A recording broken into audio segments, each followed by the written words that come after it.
Bharatiya Janata party में संगठनात्मक बदलाव की सुगबुगाहट तेज हो चुकी है। अगस्त के महीने में बीजेपी को नया राष्ट्रीय अध्यक्ष मिलने वाला है और इस रेस में सबसे ज्यादा चर्चा हो रही है शिवराज सिंह चौहान की, जो इस वक्त देश के केंद्रीय कृषि मंत्री है और मध्य प्रदेश के 4 बार के पूर्व मुख्यमंत्री रह चुके हैं।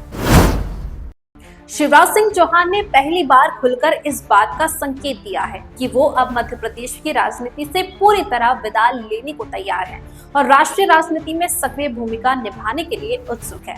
एक इंटरव्यू में उन्होंने कहा कि उन्होंने मध्य प्रदेश में जी भरकर काम किया और अब जो जिम्मेदारी केंद्र ने दी है वही उनका पूरा फोकस है। उन्होंने यह भी कहा कि मुख्यमंत्री मोहन यादव बेहतरीन काम कर रहे हैं और वे सिर्फ उनका समर्थन कर रहे हैं। अब वे मध्य प्रदेश की सत्ता के लिए कोई चुनौती नहीं है।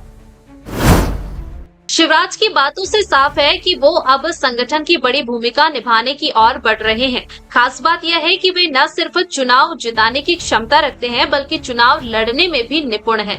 उनकी छवि एक विनम्र, जमीन से जुड़े और संघनिष्ठ नेता की रही है। बीजेपी के नए अध्यक्ष को 3 चीजों की जरूरत होगी: प्रधानमंत्री नरेंद्र मोदी का भरोसा, आरएसएस का आशीर्वाद और ओबीसी समाज में मजबूत पकड़। शिवराज इन तीनों कसौटियों पर खरे उतरते हैं। इस रेस में शिवराज के अलावा 3 नाम और चर्चा में है। हरियाणा के पूर्व मुख्यमंत्री मनोहर लाल खट्टर, केंद्रीय मंत्री धर्मेंद्र प्रधान और भूपेंद्र यादव। इन सभी के पास संगठन का अनुभव है, लेकिन शिवराज की तुलना में उनकी जनता से सीधी पकड़ कमजोर है। खासकर शिवराज की लोकप्रियता, सौम्यशीली और व्यापक पहचान उन्हें अन्य दावेदारों से आगे खड़ा करती है। हालांकि कुछ राजनीतिक विश्लेषक यह भी मानते हैं कि शिवराज की लोकप्रिय छवि कहीं राष्ट्रीय अध्यक्ष को प्रधानमंत्री नरेंद्र मोदी के समकक्ष न बना दे और यही एकमात्र फैक्टर है जो उनके खिलाफ जा सकता है।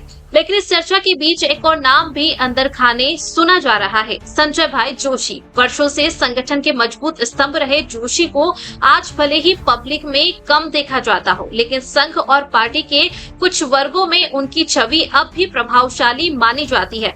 यदि बीजेपी किसी शांत लेकिन मजबूत संगठनकर्ता को अध्यक्ष बनाना चाहे तो संजय जोशी एक सरप्राइज कार्ड साबित हो सकते हैं। अब देखना यह है कि बीजेपी अगस्त में किसी देश की सबसे बड़ी पार्टी की कमान सौंपती है: अनुभव और जनप्रियता के प्रतीक शिवराज सिंह चौहान को या फिर किसी ऐसे नेता को जो पार्टी के अंदरूनी समीकरणों में और गहराई से फिट बैठता हो। जो भी हो, ये बदलाव 2029 की तैयारी का पहला अध्याय माना जाएगा। इस खबर पर आपकी क्या राय है, हमें कमेंट करके जरूर बताएं। साथ ही वीडियो को शेयर करना और चैनल को सब्सक्राइब करना न भूलें।